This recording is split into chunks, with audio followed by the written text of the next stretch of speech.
we just sang a beautiful hymn that they've sung throughout the ages. It says, O come, Emmanuel. And what is he coming to do? To ransom captive Israel that mourns in lowly exile here until, what's going to change that? The Son of God appears. And when he does, we can say, rejoice, rejoice, Emmanuel shall come to you, O Israel. Today, we are talking about hope. Hope. What is hope? It is a desire with expectation of obtainment or fulfillment. In other words, it's this confident expectation and desire for something good to happen in the future. And you have the receipts. You have something that you could hold on to that says, I can hope because of this thing. It's not this idea that we sometimes use hope talking to one another. Like, oh, mom fell and she's in the hospital. Well, I hope she gets better. That's not hope that we're talking about. Hope is like when you get your work check, right? You don't have your money yet, but you could hope that you're going to have your money because you have a check right here. It's like if you found a lottery ticket and you scratched it all off and you go, wow, I won all this money. Do you have the money in your bank account? No, you got to turn in that lottery ticket. In fact, I'm always amazed with the lottery how many times they're like, someone won the millions and millions of dollars, but no one's cashed it in yet. Right? They don't have the money yet. They might have the lottery ticket. They would have hope for money, but it's something that they can't cash in quite yet. But because I have this, I have hope for some good things to come. I can expect some good things to happen. Where do we find our hope? We seek hope in many different areas in our lives, but it all comes from one place. For example, many of us believe that if I could accomplish X, Y, or Z, that if I could do these things, then I'll get everything that I want. Then I'll be satisfied. Then everything will be better. Some of us put all of our hope in love. That we think that if we could just find the right person in our lives, then everything will be wonderful and beautiful. I told Emily I wouldn't do this, but I think this is so funny. Have you guys ever heard the song Henry VIII? It's an old song from the 60s. It goes, I'm Henry VIII, I am. Henry VIII, I am, I am. I got married to the widow next door, but she's been married 7 times before, and everyone was a Henry. There never was a Willie or a Sam. So I'm her 8th old man. I'm Henry VIII, I am. Like when I think of somebody who's really hoping in love, like she is dead set on the one who's going to make her life better is somebody named Henry, right? And we like that song because we go, God, that's kind of ridiculous. Poor thing, she's been married 7 times before. And now an 8th time. But she wouldn't be alone in that. Man, I meet so many people that think that as soon as they get married, everything's supposed to be happily ever after. And they're really disappointed when it's not. And we see that divorce rates are what they are because one or both of the people think it's supposed to be happily ever after. And instead they find that it's hard. So they put their hope in one thing, and it doesn't quite satisfy. I know a lot of people that put their hope in my family, As long as the family's doing okay, as long as the kids are doing okay, as long as the kids are happy, I see that a lot. As long as the kids are happy and thriving, then everything is great, and I could be satisfied. Well, what happens when things aren't great? There are a lot of people that put their hope in money, that as long as I could get this much money, then I could retire and I could do what I really, really want to do. People put their hope in their education, that it'll get them a job, but then once they get the job, they realize that it's not as much money as they need, so they're always looking for a raise, and they're always looking for the next thing, and the next thing, and the next thing, and before you know it, you're too old to work anymore, and you never really achieved what you thought that you should have achieved in the first place. We put our hope in our health. Well, that's all fine and dandy when you're looking in the mirror and you look nice, right? But what happens when you go to the doctor and the blood work doesn't look right? See, we put our hope in all of these things, and I know that we put our hope in all these things because it's what we think about. It's what we sacrifice for. It's what we do every day of our lives. We push everything out of the way to pursue the things that we're hoping for, that those things will satisfy us. But what happens when there are issues with those things? It devastates us. It rocks us to our core. You know, the Israelites were really into all those things that I just spoke about. They thought that they had a relationship with God, but they decided that they wanted more. That being in the presence of God was nice, but, it would be nice to have more money. It would be nice to have more influence. It would be nice if the kids were happier, if the relationships were going a little bit better. And so they started to go away from the presence of God. They stopped worshiping God. And they started just pursuing all these other things. Not finding their satisfaction in God, they're pursuing all these other things. And so the king, named King Ahaz, instead of trusting God with everything, starts to wheel and deal when it comes to the protection of Israel and the wealth and prosperity of Israel. So he becomes friends with all these surrounding nations, and they're his allies. Well, they turn their back on him, and they attack him. I'm sure that we've all been there where we thought someone was our friend, and instead we figure out that they're stabbing us in the back. Well, this is much worse. This is entire countries attacking them with literal swords and coming at them with literal shields and chariots. And so what does King Ahaz do? You would think at this point he would go, oh, well, I need to drop to my knees. I need to just pray to the Lord and ask the Lord to forgive me, and he'll work everything out. That's not what he does. In fact, when his allies attack him, he goes to what's known as the Assyrians. And the Assyrians were the biggest, baddest bully on the block. And so he says, look, whatever you want, you just take it. You just got to get rid of my now enemies. And they do. They go in, they take care of all the enemies. But again, the Assyrians don't have what's best for the Israelites. So you know what they do? They go, well, we just defeated all their enemies. Why don't we go and attack Israel ourselves? And that's exactly what they do. So then they take over Israel. Well, now they're in a worse place, because now not only did they not have what they thought that they needed to begin with, but now more has been taken from them by the people who were supposed to be their friends, and then the person that was supposed to protect them has taken even more from them. So now you would think they would go, well, we're on rock bottom, right? I need to turn and I need to repent to the Lord, the one who really can do something in my life. But you know what they do? They double down in the other direction. The king actually goes and he sees all the gods that Assyria has and says, that's the problem. We're pursuing the wrong thing. We still have this idea that God's going to take care of us. He hadn't gone to God in the first place, but he goes, well, God's not doing anything, so let me go to these other gods. And he starts placing these idols everywhere. Even in the temple, he's placing these idols. And so Isaiah is coming to him in chapter 8 and saying, look, God's going to destroy you. You keep thinking all these other things are going to give you what you need. You think that if you follow the right political party, if you make the right alliances, if you do the right things, then you'll get what you want. But newsflash, every single one of those things will fail.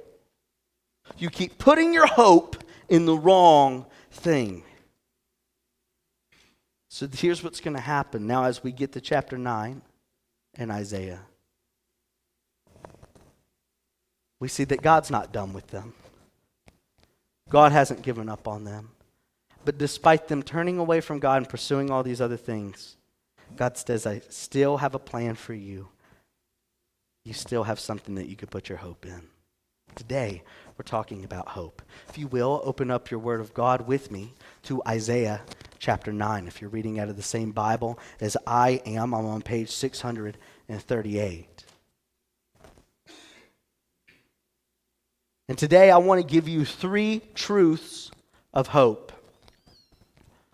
The first being, there is hope. You're not hopeless. There's hope. My second point being that God rescues his people. God rescues his people.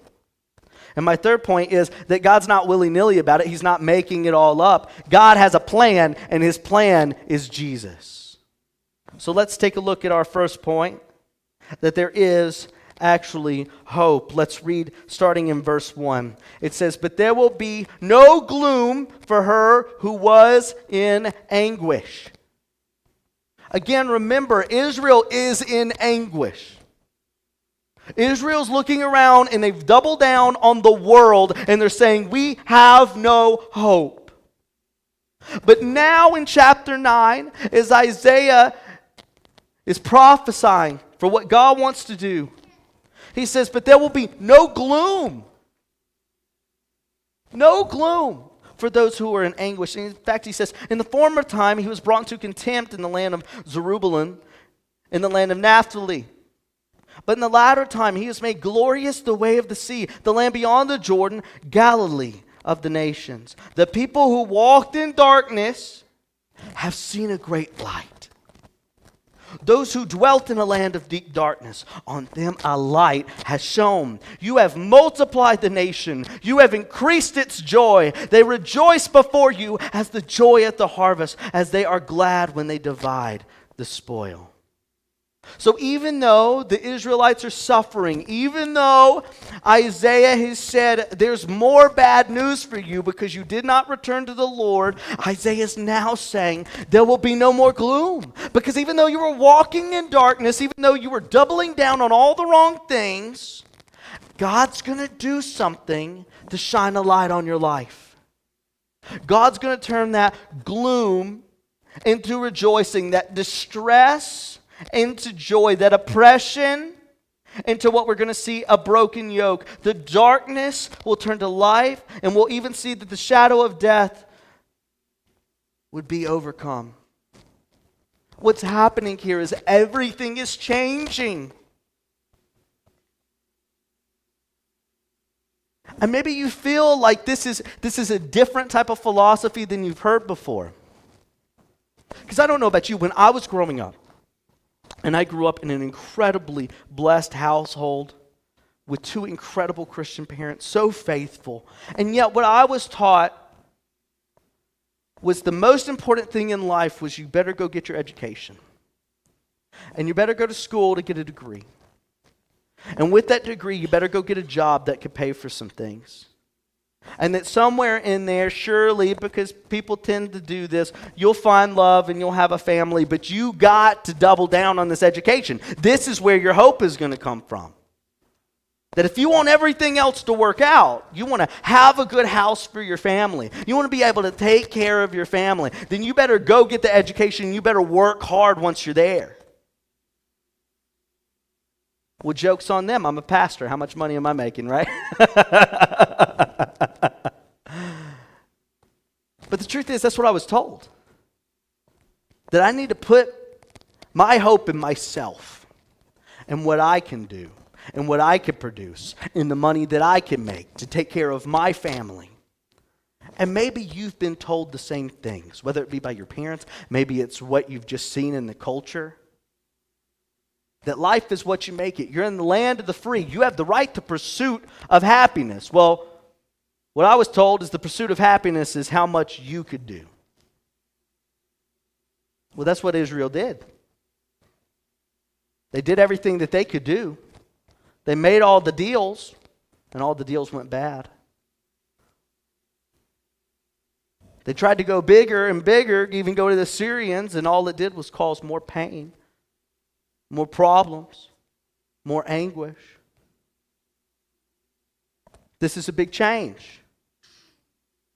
That there's something that's going to happen, that even though they were in anguish and in darkness and they were totally oppressed, that something's going to get them out of it. In fact, I just want you to see what this says. What will happen due to this change? People will change. They change their disposition from gloom to rejoicing. They leave their former actions behind. Where they walked in darkness, they dwelt in deep darkness. That is, that they're in the middle of the shadow of death. As I look across numbers of people who are incredibly depressed and anxious, It's depressing in and of itself. I think you've heard me say the statistic of teenage girls and how many of them every single day feel like they don't want to live anymore because they're dwelling in what's known as the shadow of death. They have nothing to look forward to. Everything is bad. They try and make friends. Those friends turn on them. They try and do well in school. Well, it's not good enough. Their family life isn't going well. And so you just look at it and go, God, what do I have to look forward to? That's what people are living in here. And he says that's all going to change. In fact, he says, look, that your nation will be multiplied. That's not what's happening in chapter 8. Their nation is being diminished to nothing. And now it's saying, no, your nation will be multiplied. Joy will increase. You will rejoice as joy with the harvest. Well, what happens at the harvest?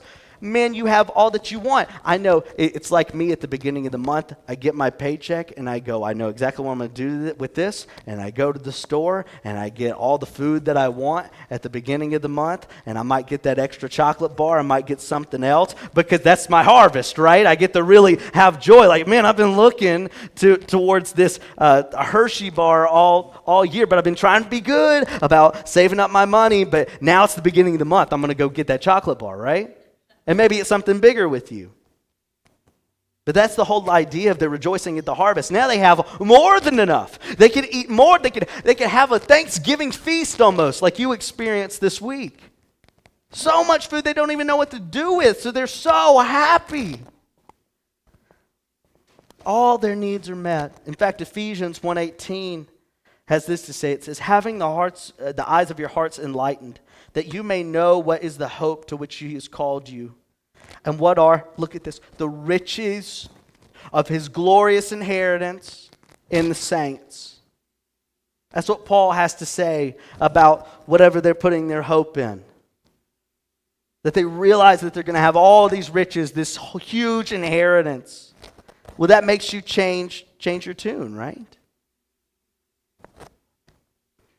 They rejoice because they are in the presence of God once more. The greatest issue the nation of Israel had was not issues of health, wealth, and prosperity. The biggest issue they had is they left God behind to pursue all this junk. All this stuff that the world promised them. And because they left God, it just left them more and more empty. And what happens, this is what sin does. You start pursuing the things that you think are going to make you happy, and they don't. And so you double down, and you double down, and you double down. Until one day you look in the mirror and you don't even recognize yourself. Because you're doing things that you never thought that you would get caught up in. That was Israel. But it's saying now, where they were in darkness, there is a great light. That they could be brought back to God again. Did you know that that's what you were really created for? I hear people, especially young people, they're asking, like, what's my meaning? What's my purpose? I hear this in older people as well. What's my meaning? What's my purpose? Let me tell you what your meaning and purpose is. It's to be in a relationship with God. It's literally what you were created for.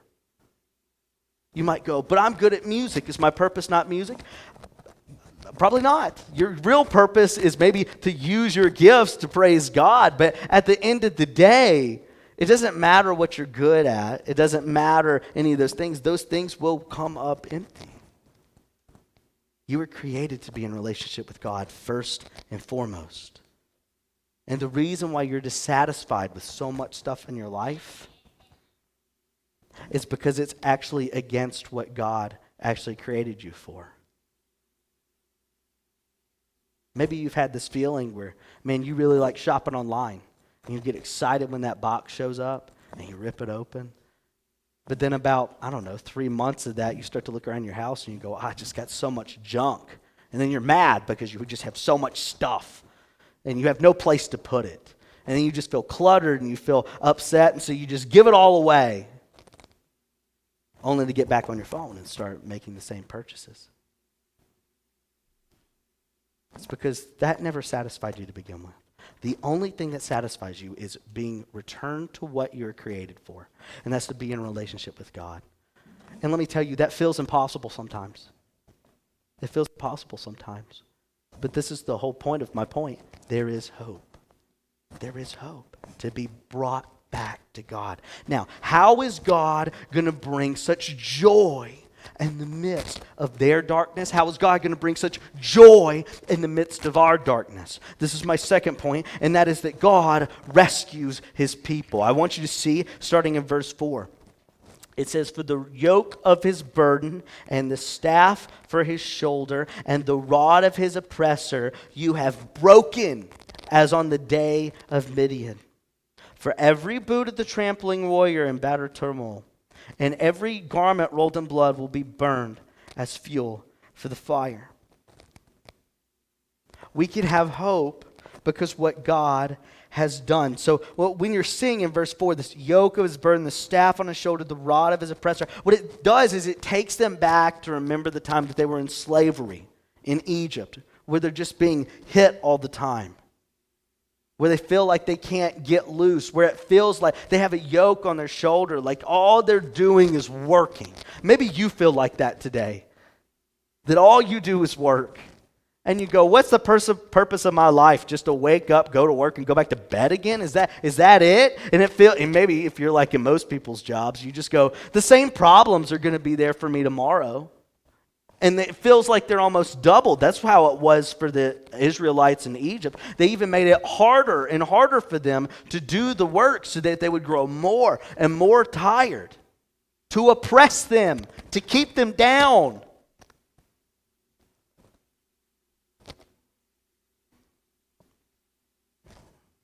What this says is that God will take those things that have kept them down and break them. That God will set his people free. And in the middle of the battle, what he's going to do is he's going to give you victory. And when you have victory, everything of the enemies will be set on fire like it never existed. That's good news. That is God rescuing his people. In fact, what it also mentions this brokenness on the day of Midian. What is that talking about? It brings us back to this story in the book of Judges with this guy named Gideon. Gideon was not a military champion. Gideon was not some kind of general that had all of these credentials. And despite not being prepared at all,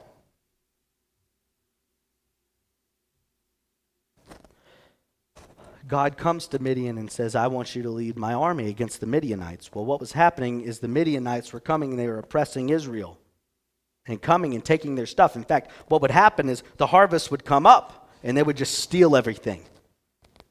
So the Israelites were starving and they didn't know what to do because the Midianites were so big and so powerful and it seemed impossible. And so God calls this guy that's not qualified. And he says, I want you to lead my people. Well, even Gideon doesn't believe him. He says, honestly, I'm hiding. I'm making bread right now so that other people, I'm scared. I'm scared and you're wanting me to lead the way. You sure you can't find someone more brave? And he says, no, Gideon, I want to use you. And so after God showing, hey, no, this is me. I'm God. I'm really telling you to go and do this. Gideon does it. And despite not having enough men nor resources, out of 32,000 that Gideon started with, God sent home all but 300 men. So here's Gideon against this humongous army, tens of thousands of people he has to fight, and it's him and 300 guys. Gideon's situation seemed impossible.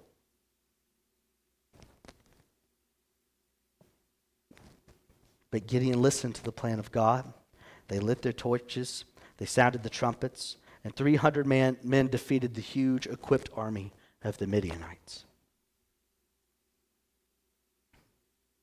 Here's Israel again in the book of Isaiah in impossible situations. The oppressor is way too big. And yet, God is going to provide a way that they'll have victory where they need victory. Does somebody in here need to hear that today? that despite whatever you think between you and God, despite whatever difficulty you're going through, despite whatever hardship and heartache you're feeling today, that God has something for you. That God has victory over those things. That God has riches for you that will take you from gloom into rejoicing. Bring you out of darkness and bring you into light. See, this is why I pray for revival like I do. We have seen God move in the Bible. We have seen God move in history. We've seen God move in our lives. And we want to see him do it again. It is who he is. It is what he does. So my question is to you. Do you have hope that God could do something in your life? No matter how far off you may be, no matter how impossible forgiveness may seem, no matter the obstacles that are in the way, you can place your hope in God to rescue you today. Well, how is God going to rescue me, Brant? How is God going to rescue the Israelites, Brant?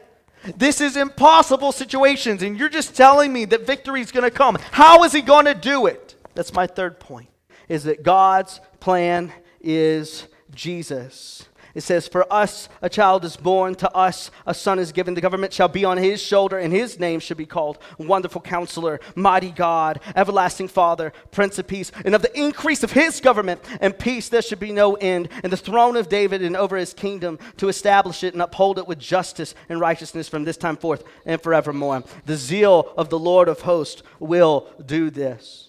Now you might be asking yourself, how is God going to do what only God could do and rescue his people? His plan has always been Jesus. So when the people are asking, how are you going to show us a great light? How are you going to bring us out of darkness? This is his answer. He says, a child is born, to us a son is given. But this is no normal guy. It says the government will be on his shoulders, right? We just came out of a political season where we're feeling all sorts of different ways about who won and who lost and what the country's going to do. Let me tell you, according to this, none of that matters, because this isn't a Democrat government. This isn't a Republican government. This is Jesus's government. The whole world is under Jesus's power. And so when we start to think about the power of God, man, we can get so wrapped up in what our boss thinks or what's happening in Washington, D.C., but we have to understand the one really in control doing everything is Jesus. His government shall be on his shoulder. Well, what kind of ruler will he be for us? And it says he is a wonderful counselor. What does that mean? It means that he relates to us. He knows what you're going through. He knows your situations. He knows your need. He knows what darkness, what shadow of death you're under, and he knows what you need to get out of it. It says that he is a mighty God. He has the power to get you out of it. Not only that, but he is an everlasting Father. He's not going anywhere, and he is the Prince of Peace. He is loving, he is caring, he is strong. He will give you everything that you need. Jesus provides for you everything that you need. What we just saw here is someone accepting that realization that Jesus is everything that I need. My brother up here just keeps saying over and over, he said, he's everything, he's everything. That's 100% correct. He's everything. So this is what I want you to take home today. Pray for a greater hope. So much of our life is stuck in all these other areas. We need to pray for breakthrough, that God, I'm going to hope in you and what you have for me. God, give me what I really need, not just what I think I need. Give it to me, because you were created to have a relationship with God. Because of our sin, you cannot have a relationship with God. But in our brokenness and our searching, we try so many ways to be satisfied, but the only thing that will satisfy is Jesus Christ and Jesus Christ alone. And so today, if you've never accepted Jesus Christ, today could be your day. Honestly, if you've never followed Jesus in baptism, I already got water going, man. We could do it again. But here's the fact that Jesus, who created all things, saw us in our sin and our shame and our separation. And he says, I want to rescue them. I want to rescue them from the shadow of darkness. I want to rescue them from everything that keeps them back. And I want to bring them back to what they were made for. And so he came, fully God, fully man, born of a virgin, lived a sinless life also that he could go to the cross and be the substitute for us, that whoever believes in him will not perish but have everlasting life. And he rose 3 days later, showing that he defeated death. And that when we put our hope in him, that God will give us everything that we need and more. This Christmas, as you spend time with your family, as you enjoy the Christmas festivities, as you enjoy the tree and all the food and everything that comes with it, will you remember about our hope found in Jesus Christ alone? Let's pray.